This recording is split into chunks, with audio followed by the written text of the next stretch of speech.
بسم اللہ والصلاة والسلام علی رسول اللہ صلی اللہ علیہ وسلم وبعد۔ آج ہمارا موضوع ہے ایسا عمل جو صحابہ کرام رضوان اللہ علیہم اجمعین نے کیا تو نبی کریم صلی اللہ علیہ وسلم کا متغیر چہرہ کھلکھلا اٹھا، مسکرا اٹھا، یوں مسکرایا اور یوں کھلا جیسے سونے کا ٹکڑا ہوتا ہے۔ صحیح مسلم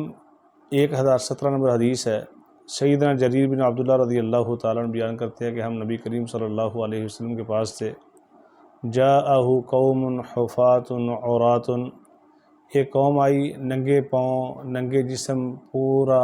جسم ان کا لباس سے ڈھکا ہوا نہیں تھا۔ عامتہم من مضر بل کلہم من مضر،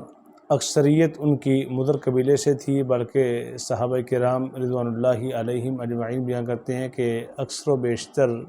بلکہ سارے کے سارے وہ مضر قبیلے سے تھے۔ ان کی حالت زار دیکھ کر، ان کی فقیری دیکھ کر، ان کی غریبی دیکھ کر فتغیر وجہ رسول اللہ صلی اللہ علیہ وسلم، نبی کریم صلی اللہ علیہ وسلم کا چہرہ غم پریشانی سے متغیر ہو جاتا ہے۔ لما رآ بہم من الفاقہ، جو ان کی حالت زار دیکھی، جو ان کی تنگ دستی دیکھی، تو آپ صلی اللہ علیہ وسلم فدخل ثم خرج، آپ گھر میں داخل ہوتے ہیں پھر نکلتے ہیں، پھر بلال کو حکم دیا فاذن واقام،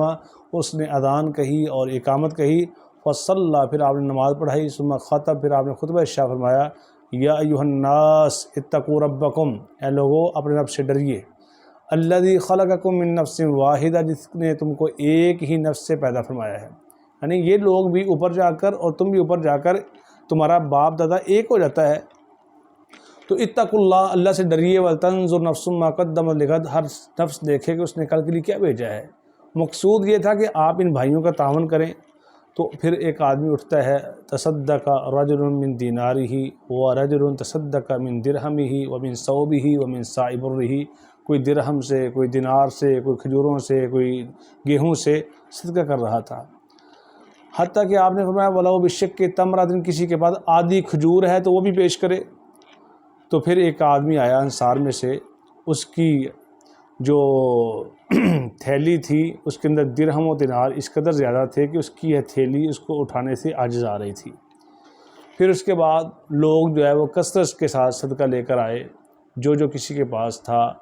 جو کسی کے پاس ہمت اور توفیق تھی وہ لے کر آئے۔ تو دیکھتے ہی دیکھتے دو بڑے ڈھیر لگ گئے۔ ایک جو ڈھیر تھا وہ راشن کا، میٹیریل کا، اور دوسرا کپڑوں کا لگ گیا۔ تو صحابہ کرام رضوان اللہ علیہم اجمعین کہتے ہیں کہ جب یہ ڈھیر لگ گئے اور صحابہ کرام رضوان اللہ علیہم اجمعین نے دل کھول کے خرچ کیا، صدقہ و خیرات کیا، تو ڈھیر لگنے کے بعد یتہلل، آپ صلی اللہ علیہ وسلم کا چہرہ مسکرا رہا تھا، کأنہ مذہب، جس طرح کہ وہ گولڈ کا ٹکڑا ہوتا ہے، یستنیر فرحا و سرورا، آپ کا چہرہ کھل اٹھا کہ میرے صحابہ کرام نے ان بھائیوں کا، ان فقراء کا بہت زیادہ خیال کیا ہے۔ اور پھر آپ صلی اللہ علیہ وسلم ارشاد فرماتے ہیں من سن فی الاسلام سنتا حسنہ، جو اسلام میں کوئی اچھا کام کرے گا اس کو دیکھ کر جو بھی کام کریں گے اس کو اپنا اجر بھی ملے گا، اور بعد میں دیکھ کر کرنے والوں کا بھی اجر اللہ اس کو عطا فرمائیں گے۔ تو غرباء فقراء کا خیال کرنے پر اللہ کے نبی علیہ السلام کا چہرہ کھلکھلا اٹھا اور روشن ہو گیا، اور آپ کے چہرے سے غم پریشانی کے جو آثار تھے وہ ختم ہو گئے۔ تو آج بھی اگر کوئی چاہتا ہے کہ میرے اس عمل سے اللہ اس کے رسول صلی اللہ علیہ وسلم خوش ہوں، تو وہ غرباء اور فقراء کا اس جذبے کے ساتھ خیال کرے۔